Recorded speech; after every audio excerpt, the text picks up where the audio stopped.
Hi வணக்கம். கலைஞர் மகளிர் உரிமைத் தொகை கிடைக்காதவர்களுக்கு ரூபாய் 2000 தமிழ்நாடு அரசு சர்ப்ரைஸ் அறிவிப்பு.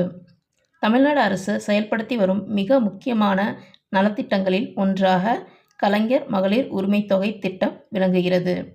இந்த திட்டத்தின் மூலம் தற்போது மாநிலம் முழுவதும் 1.31 கோடி பெண்கள் மாதந்தோறும் ரூபாய் 1000 தொகையை அவர்களது வங்கிக் கணக்கில் நேரடியாக பெறுகின்றனர்.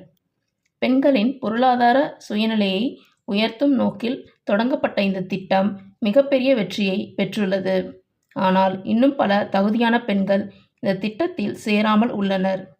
சிலர் விண்ணப்பிப்பதும் சில காரணங்களால் அவர்களின் விண்ணப்பங்கள் நிராகரிக்கப்பட்டுள்ளன. மேலும் பலர் தகுதி இருந்தும் விண்ணப்பிக்காமல் உள்ளனர்.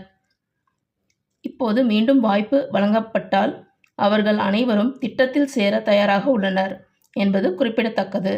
இந்த திட்டத்தில் ஒரு முக்கிய நிபந்தனை உள்ளது.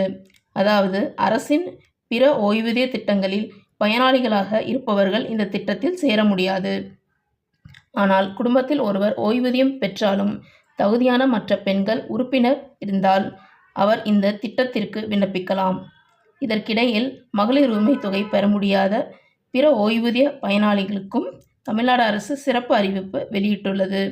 தமிழ்நாடு முதலமைச்சர் மு.க.ஸ்டாலின் அறிவிப்பின்படி ஆதரவற்ற பெண்கள், கணவரால் கைவிடப்பட்ட பெண்கள், முதியோர் ஓய்வூதியம் பெறுபவர்கள், விதவைகள் மற்றும் மாற்றுத்திறனாளிகள் ஆகியோருக்கு ரூபாய் 2000 சிறப்பு நிதி வழங்கப்படும்.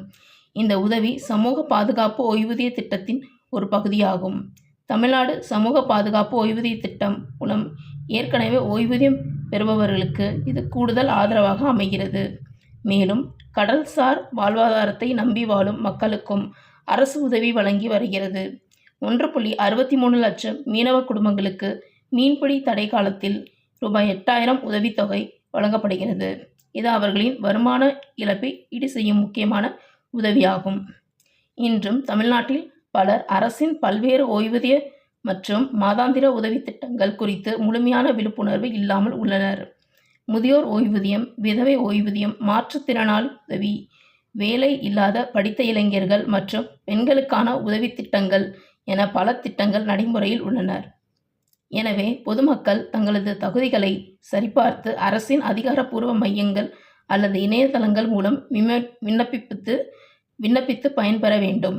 அரசு வழங்கும் இந்த மாதாந்திர உதவித்தொகைகள் பல குடும்பங்களின் வாழ்வாதாரத்தை உறுதிப்படுத்தும் பாதுகாப்பு வலயமாக செயல்பட்டு வருகின்றன.